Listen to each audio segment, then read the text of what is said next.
Welcome to Curious Goldfish, a podcast community where music and curiosity come together through interesting conversations with the music makers of our world. I'm your host, Jason English. You can find Curious Goldfish in all the major podcast and social media platforms. And of course, we have all of our content on our website, curiousgoldfish.com.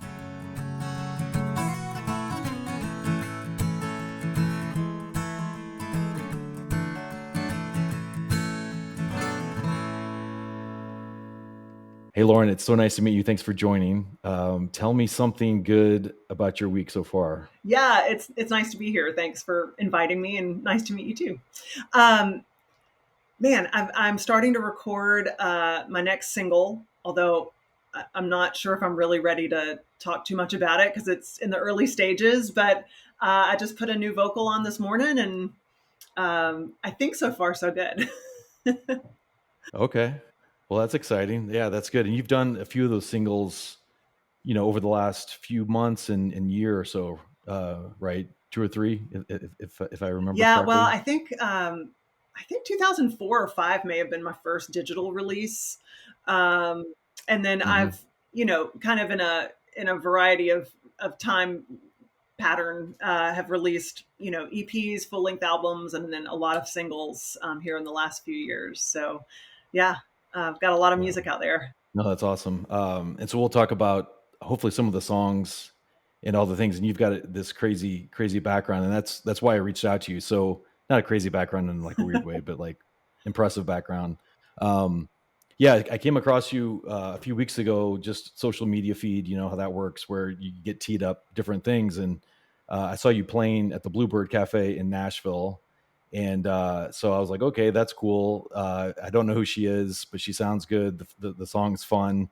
And obviously anyone that knows about the Bluebird, it's very exclusive, for people to perform there. So congrats on that. And I think you recently played there, and you've got another date, I think upcoming later part of this summer. So that's awesome. I guess, how did that come about?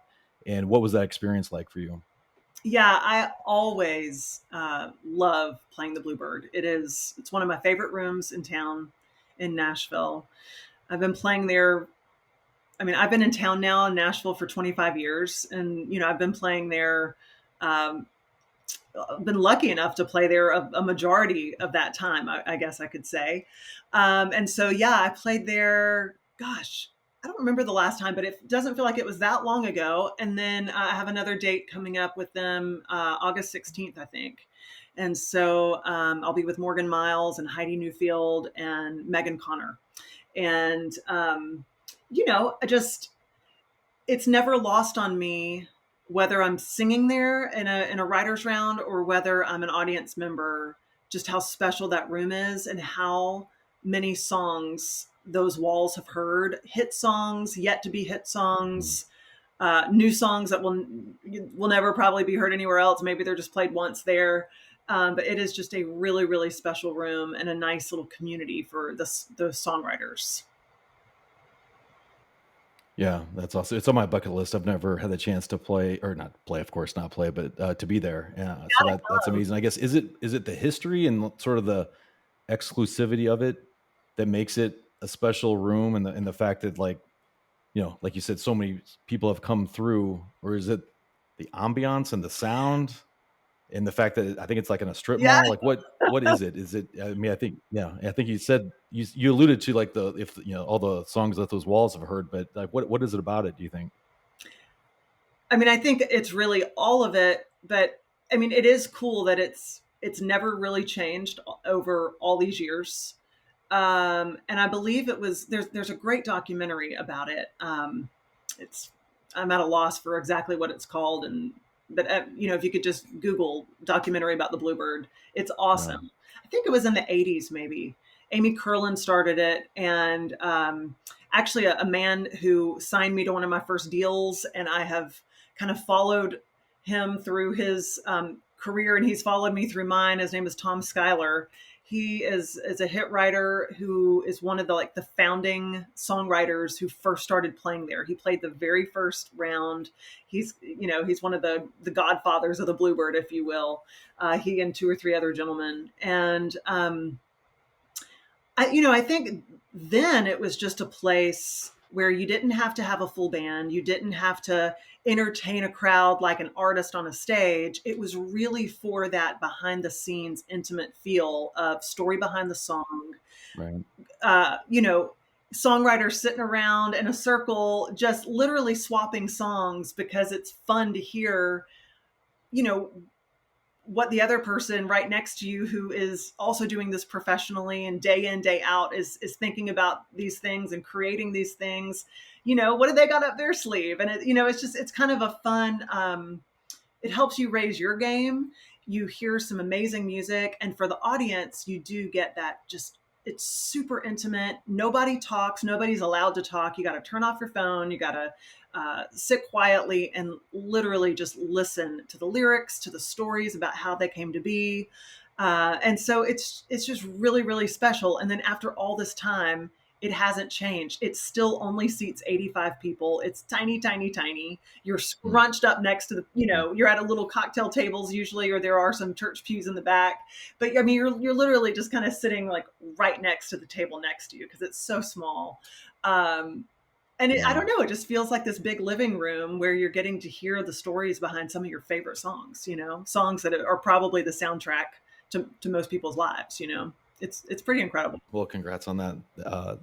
That's really cool. And so you alluded to your career, which is pretty varied, and you're doing a lot today. So I think you have a podcast that you run, a blog, you're writing songs, you're a teacher of songwriting, which we're going to talk about quite a bit. You've been a musician, and it's been like folk, rock, Americana, a little bit of Broadway musical stuff. Way back when. I guess if you could describe your career just in a few short words or a few short themes, like how would you do that? And is there a particular, not to steal a phrase from Taylor Swift, but is there a particular era if you look back on that was it, like the most surprising or the most enjoyable for you? Oh man. Okay, to sum it up in a few words, uh, experiential, chameleon, Hmm. uh, and just a wide breadth. And what I mean by that is, I think I've I think I've now experienced every aspect of the creative side of the business. In other words, I have been unsigned. I've been signed. I've been signed to major labels. I've been signed to major publishing companies. I've been signed to indie labels and small publishing companies. I've been grassroots. I've been major label artist. I've played in stadiums, and I've played at the Bluebird, and I've played for two people at a local honky tonk. I mean, it just, I'm on the songwriter side for other artists. I'm out front as the artist. I've been in Right. bands. I've been solo. It. I just think I've probably at this point experienced most sides on the creative side, and I love it. I love all of it. And so I just kind of continue to experiment. I think that's just in my nature. I'm not, for whatever reason, I don't shy away from like, well, this looks fun. Let me just try this, and then, you know, it's not like most of the world knows who I am, so no one's really paying attention to if it fails, if it succeeds, or what's happening. But our lives now do play out on social media, and so it's Sure. up there for everyone to to see. Um, but yeah, I mean, I started in community theater when I was 3 years old in South Carolina, and did my first show with my sister. Was singing, dancing. It was like a musical review, and I really that show. It was a review of pop songs dating back from like the 1940s all the way up to what was then the 1980s. And so I was 3, so like I was singing children's numbers. Like they would have like Sesame Street medleys and Golden Oldie medleys and patriotic numbers and that kind of stuff. And then the adults would sing jazz standards and Great American Songbook type songs and current 80s hits and everything in between. And so it really instilled in me this love for a variety of music, and a chance to kind of sample all of it. And so I just kind of went with that for a long time. I had opportunities to move into musical theater at a young age, but I also grew up listening to country music because of my grandmother, and so I always listened to country radio with her, and had a love for that as well. And then I've, you know, several times my love for theater and country have been able to collide, which has been really fun. To your point earlier, like I can't remember exactly what you said, but like a little weird, like not musical theater and country. Like I don't know, those just aren't usually things that go together, but Right. somehow they keep intersecting in my life.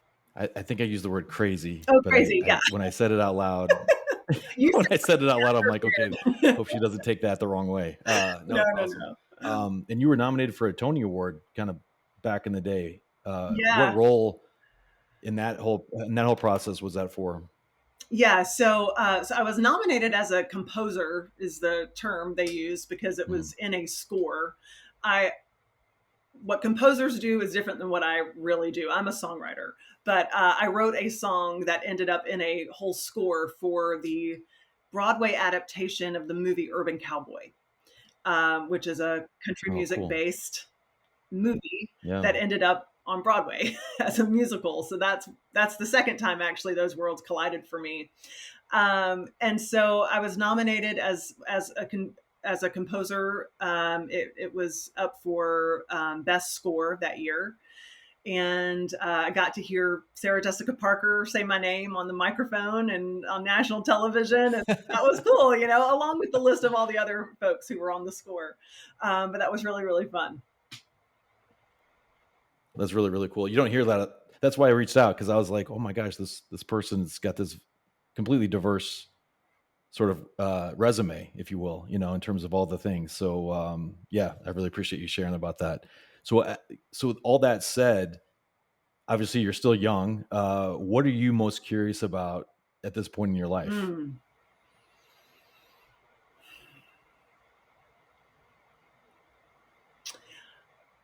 I think I'm curious to figure out how to continue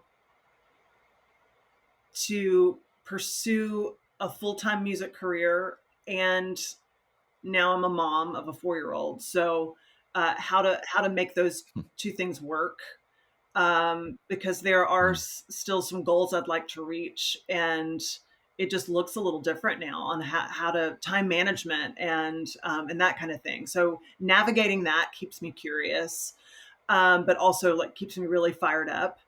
Um, I'm curious about. I've had the great fortune to have some songs placed in TV and film as well, and mm, I I continue to get opportunities to write for those kinds of projects, and I'm curious to try all. I mean, again, this experiential thing that just keeps following me around or something. I don't know, but sometimes I'll get asked to write something that's really pop, something that you've never heard from me on Spotify, let's say. It's something that's like in the background that I just kind of keep to myself. But, you know, um, top lining for something that's super, super pop, a pop track, and then a folk Gillian Welch kind of thing over here. Or I just recently wrote a song for a pitch for a children's animated series. And it was kind of Randy Newman-esque. And it's like, I'm getting this chance to just write all over the map. And that keeps me curious and also keeps me motivated, because it's like, oh, I've never done that before. Let's see if I do this well, or if I just fall on my face. I don't know. and for you to have those opportunities, obviously that's incredible. And then for you to pursue them and be able to sort of execute that, that's hard, because it's hard enough, I think, to write a song, which we're going to talk about in more depth in a few minutes. But to be able to kind of go back across genres, I guess, and styles and everything, how do you put yourself in that space based on the situation? Is it Mm. all one and the same? And how do you kind of work yourself through that? Yeah, I mean, I would say a lot of times it's pretty different. And I mean, partly I'm learning my process. I don't always know what my process is until I get into it. But what I'm finding for myself in the scenario of writing for more sync based projects for TV film, I usually will, once I know, like, okay, here's what they're looking for, I just did something where they wanted it to sound like the band The Shins. Well, I've never listened to The Shins on purpose. No offense to Shins fans. It has like skipped my radar. They're, And it's you just know, yeah. not in my general wheelhouse. So I had to like figure that out, you know? And first of all, I called a collaborator who is much more efficient in the studio than I am. And because they wanted something like the Shins, I thought, okay, probably a male vocal for this. And so for a variety of reasons, I called my friend Brandon and was like, hey, you want to work on this together? And I thought it would probably be pretty in his wheelhouse, and it was. So I kind of got a little support.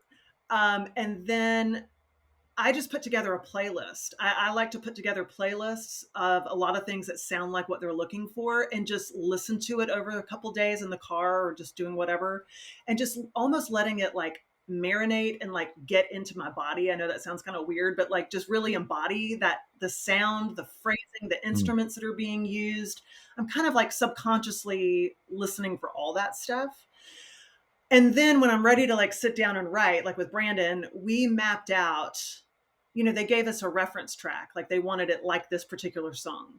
And it's like, okay, well, let's definitely use that tempo. And maybe we even write that structure. So it was like verse, chorus, little turnaround, and then back to a verse, and then like several choruses repeated. So we're like, okay, why don't we just use that structure, use that tempo? We're going to mostly use those instruments because again, they want it. It's a sound alike. But we can't rewrite that song. So now we have to do a different melody, a different lyric. Um, but,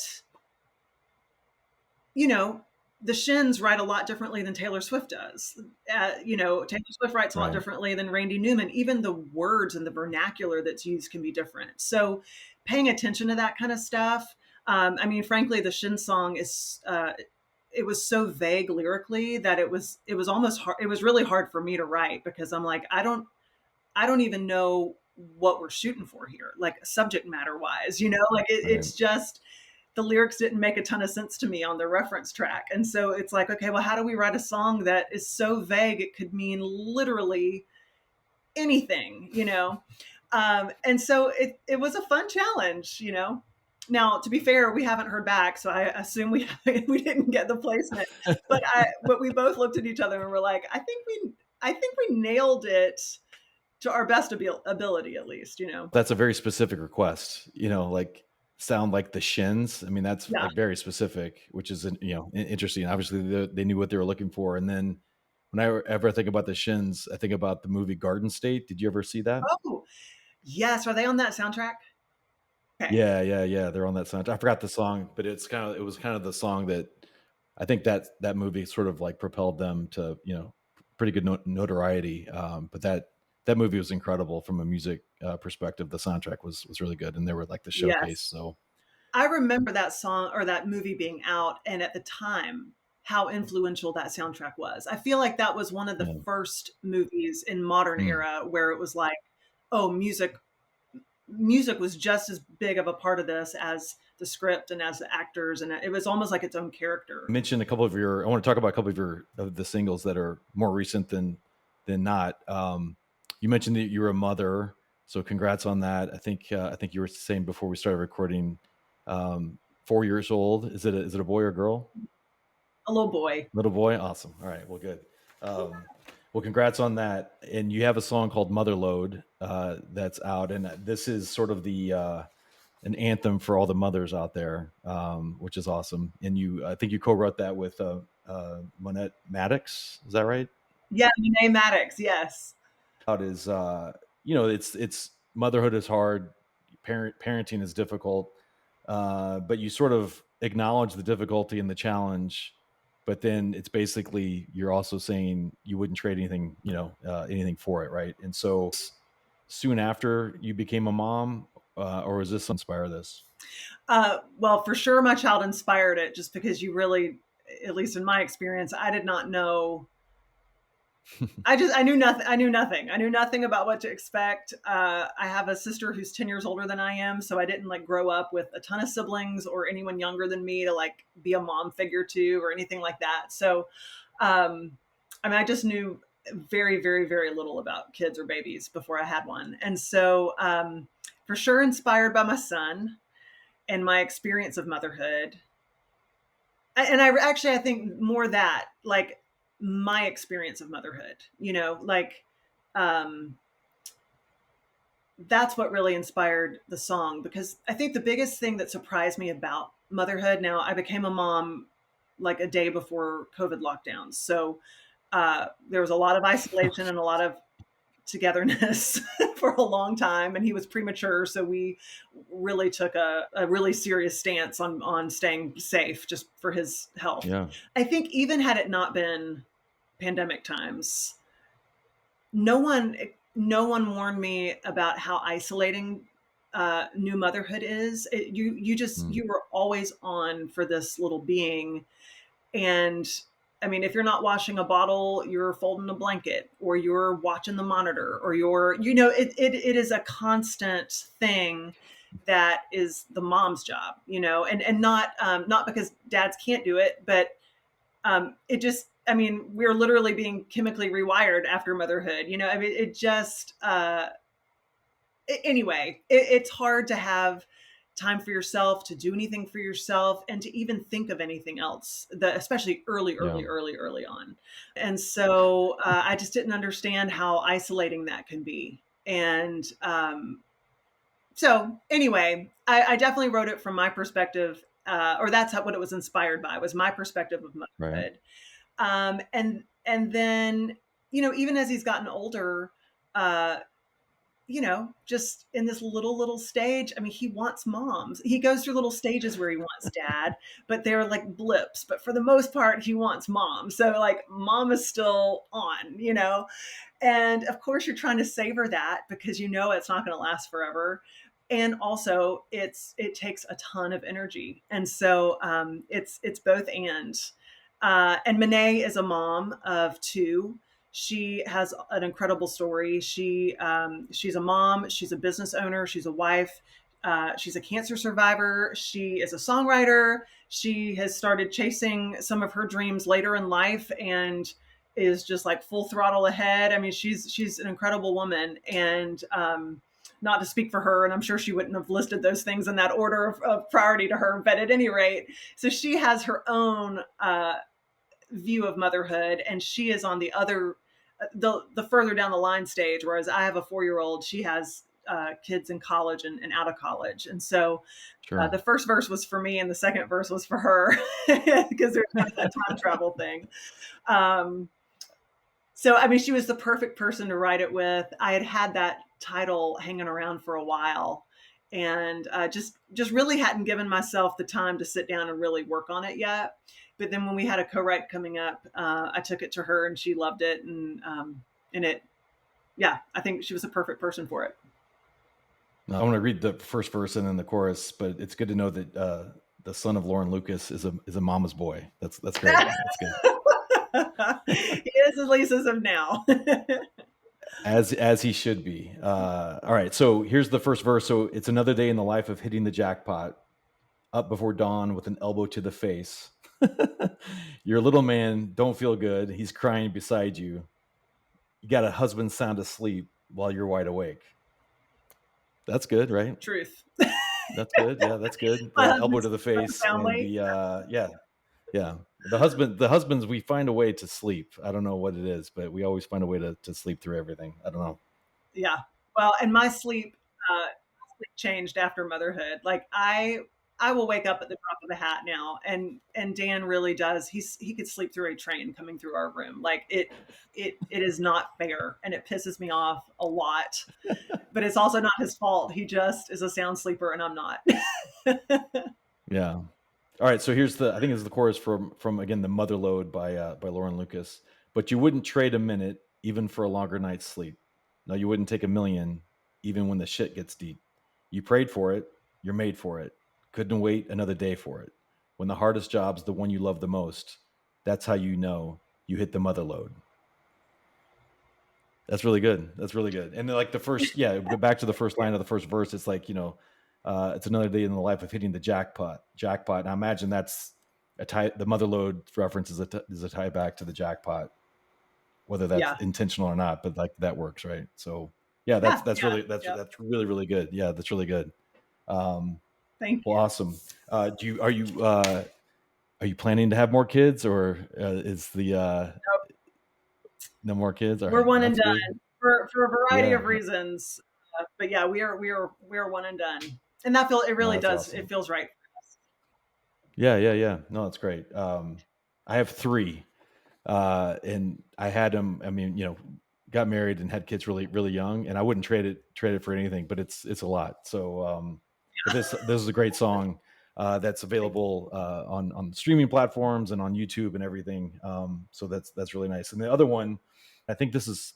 I think this might have been the clip.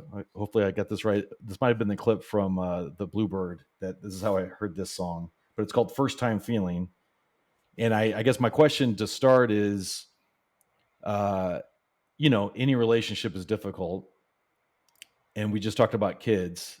Throwing the kid in the mix with careers and everything else, that can easily sort of hijack romance and date nights and all those things, right? And so, again, this is a really fun song. I think that sort of reminds us all that we all crave sort of the honeymoon phase, I guess, in the dating Yeah, phase. Is that fair? yeah, So yeah. was That's a this great way also to say it. inspired by your son? Was this also inspired by your son and having kids, or is this just more of a nod to relationships and reminding ourselves to put that first and have fun with everything? It's very romantic. Yeah, I mean, overall, the latter. Just I think it was more inspired by just marriage and long-term relationship. And I wrote this with two girlfriends, Kimberly Dawn and Andrea Young, and all three of us are married.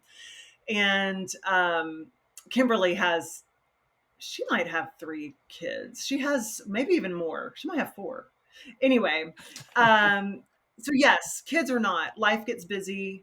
Relationships, after that first year or so, the honeymoon phase starts to wear off a bit. And then the longer you're together, I mean, the more life happens. I mean, my husband and I have been through, you know, ill parents and miscarriage and loss of jobs and then great times too. We've traveled the world together Sure. and have had a lot of fun and gone to great shows and have great friends. And, it's all of it. And life is really rich and it just moves into this new layer, I guess. But sometimes you really have to work at keeping that spark alive. And so that was really the inspiration for this. Yeah. No, I mean, I think literally everybody that's in a relationship can relate to this song. Good. That's So what. yeah, that's great, and it's just fun. It's fun. So like again, not to go too crazy here, but this is yeah, I think this is the chorus. So in driving down Highway 1, chasing our dreams in the setting sun, the whole world on a string, dipping our toes where the sand and the ocean meet, living for the freedom, babe. We need it. Come on, like you mean it. Give me that first kiss, that first time feeling.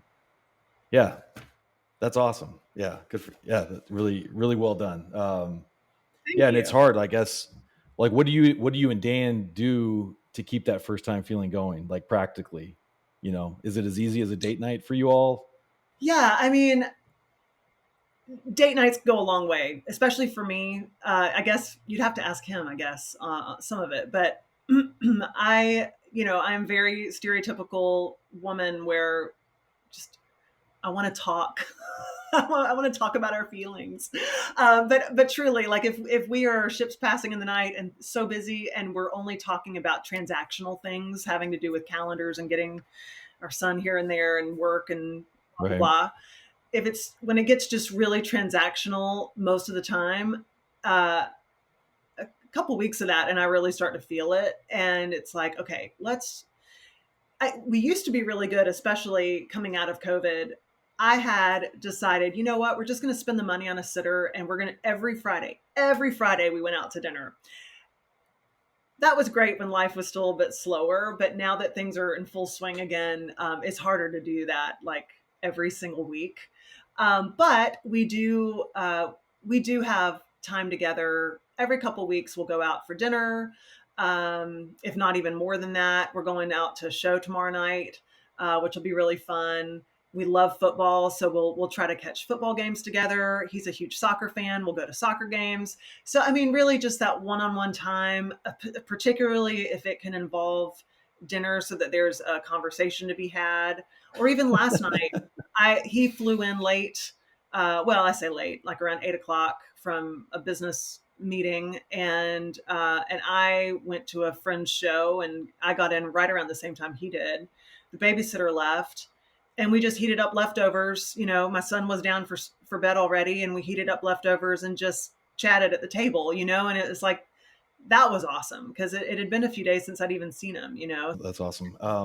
One question about Nashville, just speaking of like the music industry, and then I do want to ask you a few questions about songwriting. So a few of the people I've talked to are based in Nashville. You know, they're trying to figure that out, and then a number of them are based, you know, elsewhere.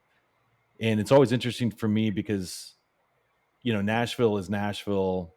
Um, and it's, you know, the machine, and it's the history, and it's like everyone's there, right? And I've asked people that don't live there, like, is it a disadvantage to you that you live in Texas or that you live in Colorado or wherever? I guess for you, having been in Nashville for so long, how do you see that? Do you think that like you improve your chances exponentially if you're an artist or a musician to try to like quote unquote make it and be seen and be heard to be in Nashville? Or do you think in this day and age with, you know, the technology and all the things that artists have access to publish their stuff and to get out there, that like it's not needed as much as it may have been, you know, 20 years ago? yeah. I mean, it probably depends on someone's goal. If the goal Mm-hmm. is to just make a living or make some money uh, creating music, you can find ways to do that wherever you are, you know, whether that's Okay. through an online service or recording and uploading your own songs to DSPs or um, playing local shows or like whatever that is. There are ways to create music and maybe even get paid for that, you know, all over. I think if your goal is to write hit songs for current recording artists who are on the major playlists or radio or getting songs placed in TV and film. I think there's a huge advantage at being in one of those music centers, you know, depending on your style and what you Got want to it. do. But like if it's TV film, then, you know, LA, Nashville, New York, Chicago, Atlanta. I mean, those are some places you might want to be. If you want to be writing for country artists, I mean, Nashville's the place, you know, or Texas, Right. in Austin. I mean, I'm I know that there are exceptions to every rule. I'm sure you could find a handful of writers who have never Right. moved here and are having success. Most of the ones I know who don't live here anymore had a foundation here first, and then they've had enough success or enough relationships where they can move away and come back and visit quite often, or they're so far on top of their game that they can just leave town and there's a placeholder for them because they're that undeniable and have that track record, you know. But if you Sure. don't have that kind of track record, I think being here or wherever, you know, the music is that you want to make is a huge advantage. Okay. Just sorry to put a finer point on it, but even last night I went Sure. to a French showcase and I saw about four other people that a couple of people I had met before, and I would like to get to know them better because I think there could be some advantages to collaborating in the future. And one of them asked me my name again. Like I just assumed she knew who I was because we had met a time or two before. And she's like, "Remind me your name again." And she's like, "Oh yeah, I remember now. You're friends with so and so." But it's just like that. It's like, oh right, so she didn't remember me, and now she met me again, and she saw my face again, and it's like you got to be here for that experience, you know, for that exact Sure. reason, because I just got in front of that person again. And, you know, I talked to probably three or four other people, and it's just like, it's relationship building. I mean, that's every industry, Yeah. right? It's no different. Yeah. It's Yeah. just relationships. You like doing business with people you like. So get to know people, and you do that by being here. Yeah, great point. That makes a lot of sense. So, in the Nashville area is a school, Belmont. Belmont University, right? I Mhm. think you attended there. You're an Yeah. alum. Yes. And fairly recently, I think you were asked to teach songwriting. Is that correct? Yeah, I think 2020, fall of 21 or 22. I can't remember now, but yes. That's awesome. That's actually really incredible to be a teacher of songwriting at a school that's so close closely tied to the Nashville scene on a topic. It's not like you're teaching, accounting, right? Like you're teaching songwriting, probably the core topic that probably most of the students that are attending Belmont like want to pursue, right? Or have an orbit around. So like I think that probably it brings a lot of pressure. But so I have a few questions about that, which I think is fascinating. So can anyone write a song, do you think? Yes. It might. I think there are varying degrees of good, and of course opinion and taste matters too, but it is a process, or it can be a process, and anyone can follow that process, Okay. Okay. Interesting. Have there been in my opinion. in your time as a teacher, have there been students that, in the course of the semester that came in and you're kind of like, oh boy, and then by the end of the semester, it's like, okay, they've got it. They've sort of not mastered the process, but they get the process and you can see them sort of developing. And then have you seen some people come in and just without teaching them anything, they've got it, or that, that sort of like natural ability to put words on paper. Have you seen both of those scenarios play out? Yeah, I have. I'm thinking of a student right now in the first scenario of like someone who came in and he's a music major. His drums is his first instrument, and he came in and had just this very eclectic style about him, musically. And I mean, even kind of some foundational pieces of rhyme structure, rhyme scheme and structure and that kind of stuff, just he didn't know. I mean, he just, what I find is a lot of students come in into the first class that I teach, Song One, the first level, and it literally is like, well, this is what I was inspired to say this, and so I just said it, but they don't put a lot of thought into it past that. It's like, well, it came to my head, so I wrote it down, and now it's in the song, and I moved on, and now I'm writing the next line, or and I finished the song, and I never look at it again, and never improve it, and never edit it. And that's what a lot of students do when they first come in. And the more we started to uncover this process, I mean, and he was hungry for it. I mean, it is the 80-20 rule, everywhere it seems like, but it really is. I mean, it's like 20% of students are really, really, really hungry for it. Hmm. Um, and 20% of the students already have like that special mojo thing about them, and 80% of the students are like, they fall somewhere in average to less than average. You know what I mean? It just Yeah. is. It just Yeah. is. And this particular student, man, I mean, he worked his butt off. He was on fire about it. He was lit up. He started to improve and get better and better. And then I had him next semester in the next level class. And he's just gotten better and better and better and more solid. And by better, I mean, he's kept that eclectic style about him. He has not lost like his core, which is so cool. Um, but he's just more consistently writing songs that are more on the pulse of commercial music. And that's what Mm, he wanted. So, and what he mm. wants. So that was cool. And then I have several students who came in with just already really at the top of their game. And one student in particular comes to mind. And I mean, she does it all. She records, she mixes, she writes, she plays, she does everything 100%. She can collaborate, but she doesn't have to. I mean, and she's so good now. Like I can't even. It's scary to think where she's going to be 5, 10, Yeah. 20 years from now. So how truthful is the whole notion of country music is three chords and the truth? How like is there truth to that famous expression about country music and how just it's as simple as that at its core? Is that an accurate statement? I don't know. Well, The three chords part, I would argue, yes, can be true. I mean, you really don't need more than that. And a lot of country songs don't, maybe four, if you add the minor six in there, and maybe there's four.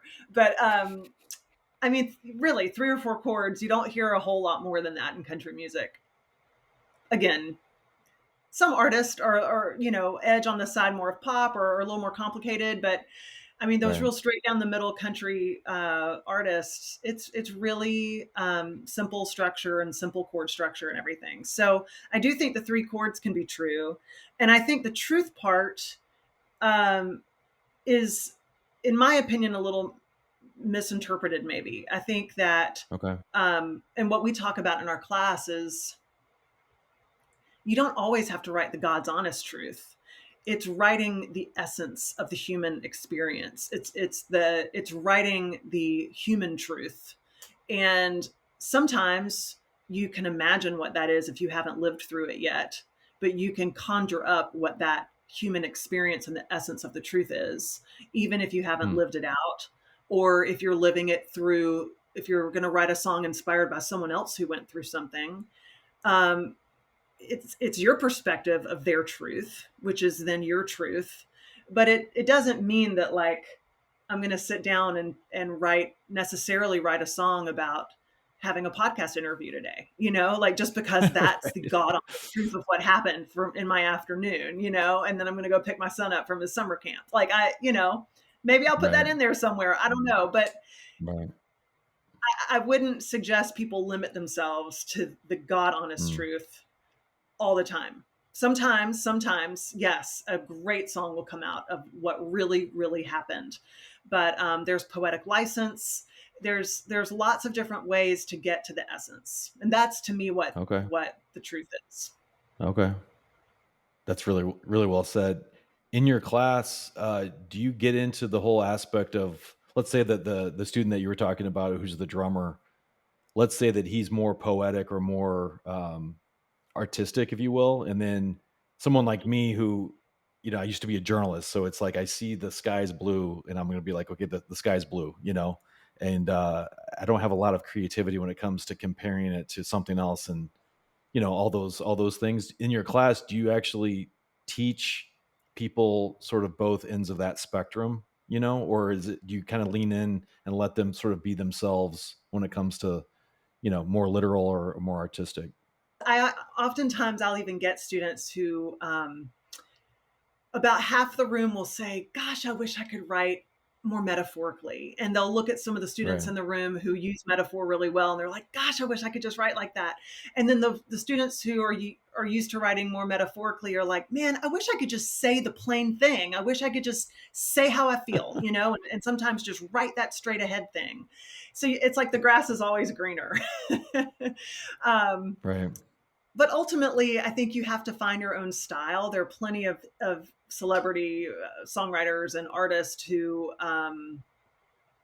write plainly and just say it. And then there are plenty Mm. who are very poetic and metaphorical, and then a little combination of both. But we do work on um, imagery and doing object writing. So object Mm. writing, not for the sake of conjuring up lyrics, but just learning how to dive really deep into your imagination. We do object writing exercises where, I mean, you literally just imagine walking on a busy city street.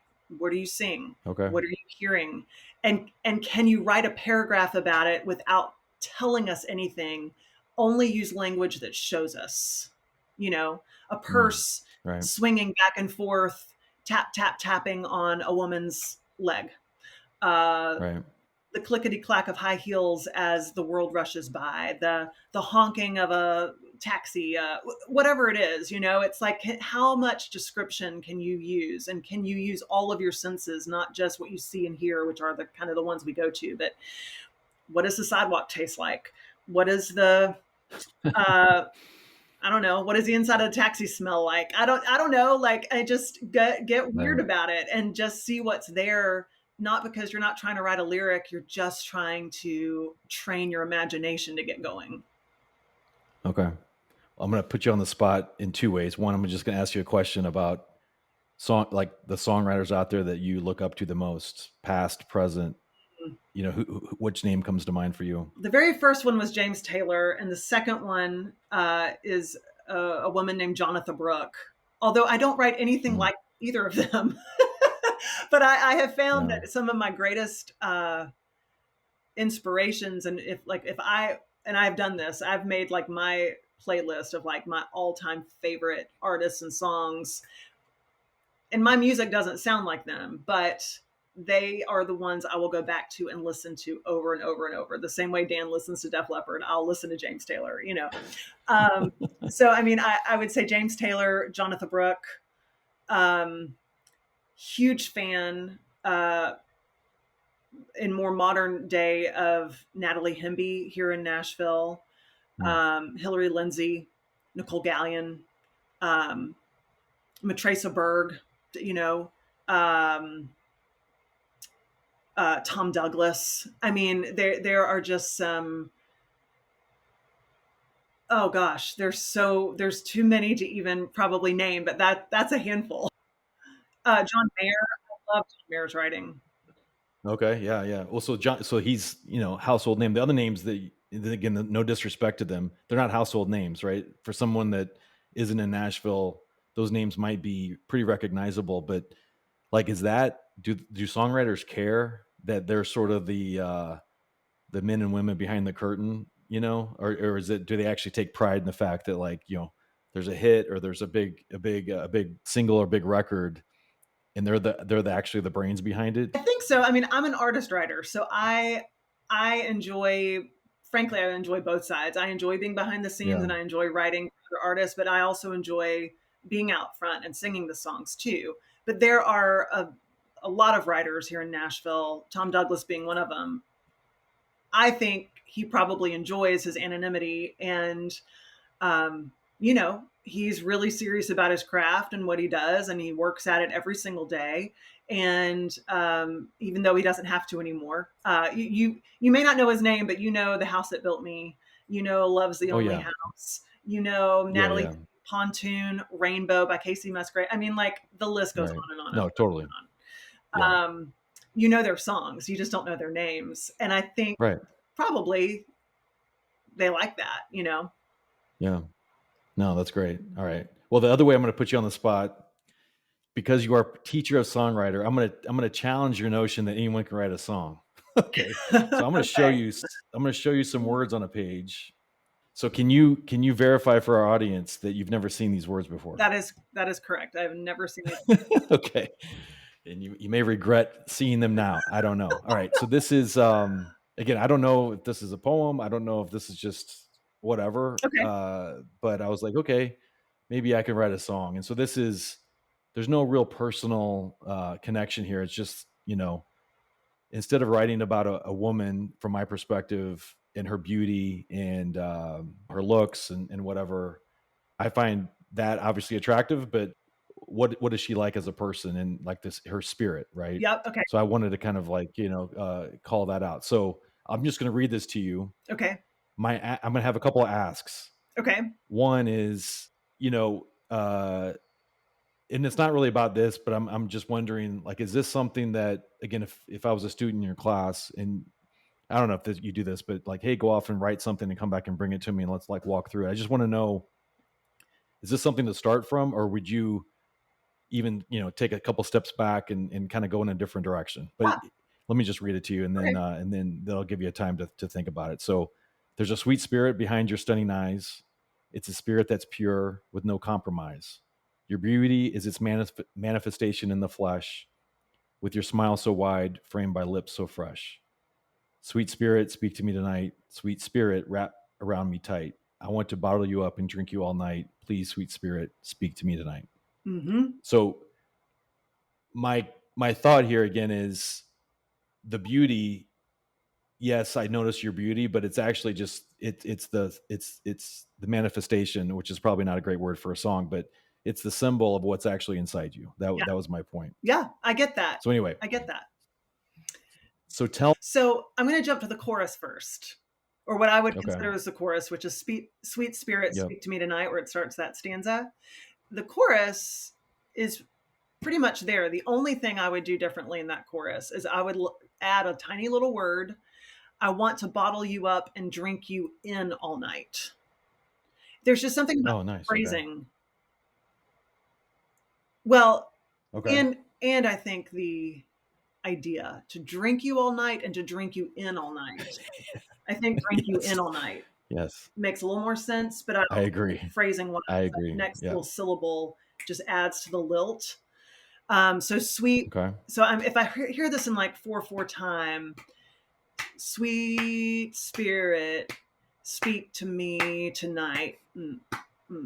Sweet spirit, wrap around me tight. That's what we call Mhm. parallel lines. So it's Okay. same or speak to me tonight, wrap around me tight. Same exact syllable count. So so that's catchy. That's good start.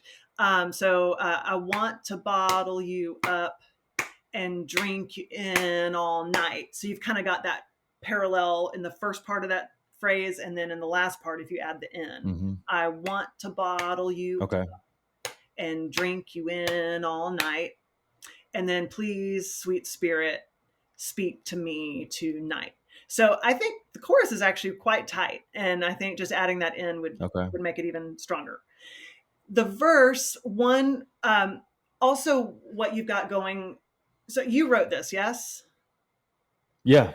Okay. So what you've got going for yourself already right off the bat, and maybe this is your journalistic background, or journalist background, I should say. But we want to always, whether you start with an idea first, or whether you're more of a writer that just kind of strums and like whatever comes to you, you just start to sing. However it comes to Mhm. you, eventually you have to wrap it into what we call a North Star for commercial music. Now, if you just want to write poetry and whatever, then like you can do it however you want. But for commercial songwriting, usually a song needs to point to a North Star, is what we call it. So there is an overarching main idea. You should be able to tell me what this song is about in a phrase or a sentence, which you pretty much you Right. did to start this off. Mhm. You did. So you've got a good strong North Star. We know exactly what the song is about, and all the lyrics are about this same North Star idea the whole way through, which is what you want. You want the North Star to guide you. That's what a North Star does, right? To guide Right. you, uh, so that you know where to point all of your lyrics. But you also don't want to repeat the same information over and over and over. You want it to be varied Okay. enough so that verse 1 is a slightly different angle than verse 2. Like if you were to shine lights with different film colors on them, it's all the lights are still in the same theater, but there's a red light here and a blue light here casting different glows on the stage kind of thing. And that's how the verses should Sure. be. So there's a lot of repetition using this word spirit throughout the whole thing. And I would probably save that for the chorus. So it's a little Got it. redundant. Okay. Yeah. So Okay. I would say there's something, okay, maybe I could give you the very first line. You're introducing the idea, the sweet spirit. Um, Yeah. it's a feeling that's pure, maybe in that next Yeah. line, or a light, or an essence. That's kind of a stuffy word to use for this kind of song, but I don't know. Anyway, it would maybe something else in that Yeah. second line Okay. with no And compromise. what do I do? Like manifestation. Like that's a big fancy word. Probably doesn't go well in a song. Now that I put it down there, but so when you have a word like that, is that something where you bring out the rhyming book, or like Google like rhyming words, or not rhyming words, but like synonyms, to sort of like how do you work around that word, So I would say, how did you say it when you first introduced the idea to me? You said manifestation, and then you said that's probably not the greatest word, but it's like, and then you said it in a It's different like the way. symbol. It's like the beauty Oh, yeah. actually is it's how it's manifested in real life, because you Mhm. can't really see the spirit, right? Like it's seen through actions and through everything else, but there's something like untouchable. Mhm. Anyway, yeah, that's what I was getting at or trying to Untouchable's a get good at. word. Yeah. So this is kind of a taste thing, but I would argue that it's also a principle for commercial songwriting, which is to say it, Right. write it the way you'd say it in conversation. I'm a fan of that. So Mm, you have used that word naturally in conversation in explaining the idea, but right. I don't know. Is there a It more does. It casual does work. conversational way of saying it? It's not Yeah. that you can't make manifestation work in a commercial song. You probably could, but there might Hmm. be a different way to say it that's more casual, more conversational, and more Okay. along the lines of how the rest of the vernacular sounds in your song. So it's all kind of matches. Yeah. So maybe you would say something Right. like, "Your beauty can't hide what's deep down inside." Or I don't know, Mm, something like that. That's kind of what you're trying to say, I yeah. think. Right. And then you would go for Right. a different rhyme, obviously, in that next line, an "I'd" rhyme at the end. Right. But Okay. you never want to, you don't want to cram a word in that rhymes just for the sake of rhyming. Got it. Which that was another thing I noticed is framed by lips so fresh. Like the syllable count, the phrasing, that works, but it just sounded like Yeah. you needed to rhyme. It's not like the way you would actually say it, probably. So Yeah. I Yeah. It's I would definitely encourage forced. you to dig just a little bit deeper. And if you cannot find a rhyme word that says it in a way that, or a line that ends with a rhyme you need that really says it, that's another way to think of the truth. Like framed by Right. lips so fresh isn't true. It's cramming a rhyme in. How would you say it Got it. truthfully? And let Okay. that guide you. And then that means you might have to change your rhyme. Um, and then if you cannot find a rhyme, then you start changing your line length. And you keep saying it differently until you can fit those puzzle pieces together where it really is natural. Does that make Wow. sense? Um, yeah, that's really great. So is that, and that hopefully that like kind of a cheesy example, but is that kind of how it goes when you co-write with somebody? Yeah, I mean, it depends. I mean, sometimes someone will bring in something and man, the entire first half of the song is tight as can be, and it's like I didn't know what the other angle for the second verse should be. I just can't think of another way to see this thing. So the story didn't have a place to Yeah. grow, and so you just write the second verse. Um, or yeah, I mean, sometimes someone would bring something in and the other writer might think, oh, it's just not quite there, or this sounds a little stuffy, or this sounds crammed in there. And so then it's just this kind of dance of diplomacy. It also depends on how well you know the co-writer. I mean, if you have a really long relationship with somebody and you feel really comfortable being honest, never be mean. Uh, and to me, being too Right. blunt is just another form of being unkind. So I don't think you should ever be unkind. But if you know someone really well, you can be like, man, I just don't think that's it. Let's keep looking there. Or, but if it's a new Yeah. co-write, you might go, I was thinking on this line, what if it was something more like this, and you're just kind of, there's just this like dance, and it's it's very rare that you should really just say no in the room. It's finding ways of diverting to another Hmm. idea because you really don't want to lose any ideas in the room. You don't want to shut the other person down because you need their brain power. And and all of the ideas in the room, it gets chaotic and messy, but at least it's out there, so then you can pick and choose from the best stuff. So you don't, nothing is wasted. The line Right. that's not quite right is going to get you to the line that is right, so you need all of it. Yeah. I mean, it's got to be a vulnerable process, right? especially if it is three chords in the truth, like if it is, or if it's personal. So there's got to be some trust there, I would imagine, like to kind of to your point, right? That I can't imagine. Well, I guess you have to do it because you don't know everybody all the time, so you have to kind of build that rapport and camaraderie. That's got to be an important part of that whole process. Well, if you don't know the person well, usually the first hour or so is just getting to know them, and oftentimes Yeah. will turn into a therapy session, depending on how Oh open that man. person is. And then it Yeah. also just depends on, like, are you writing with a friend and y'all are both trying to get a cut together? Are you writing for an artist and they really want to share Mm. their story and their heart? And then it's learning about them, and there's a lot of different Yeah. nuances to it. It's fascinating. Yeah, it's fascinating. Well, thank you for humoring me on that Absolutely. process. I encourage you to finish it. I encourage you to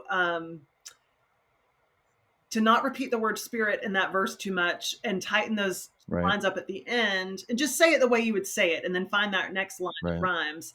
And then I encourage you on verse 2 to, like,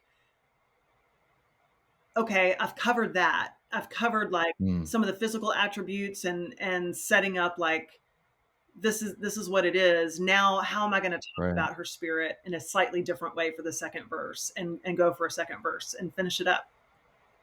Okay.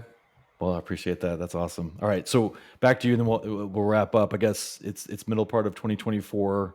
What do you have planned sort of the rest of the year, and maybe even into next year, besides being a mom and podcast host? And by the way, it's called the Yeah, Happiest Hour, right? The podcast that you do.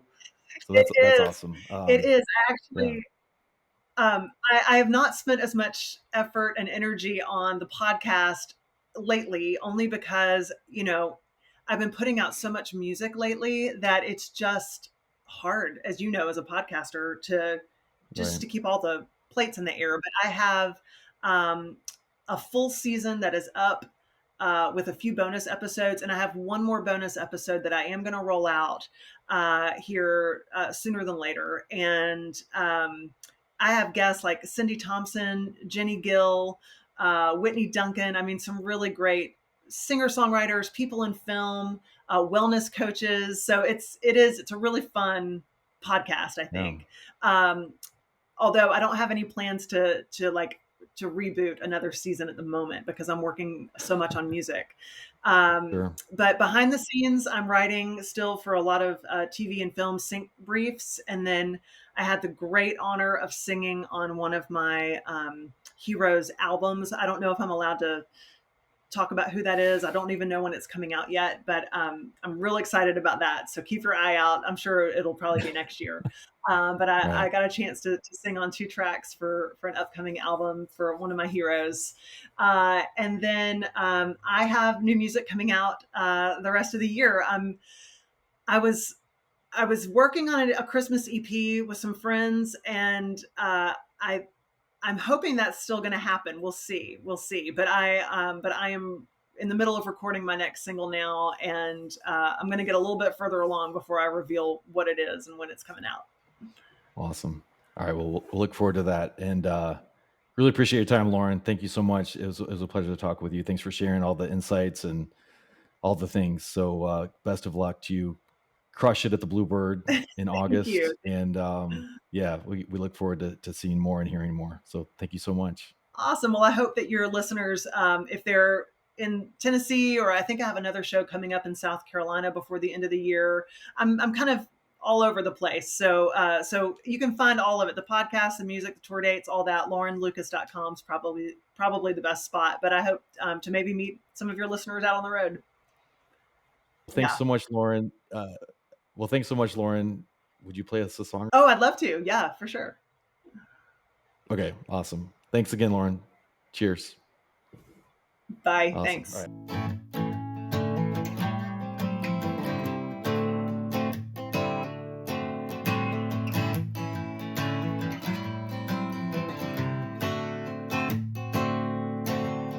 It's another day in the life of hitting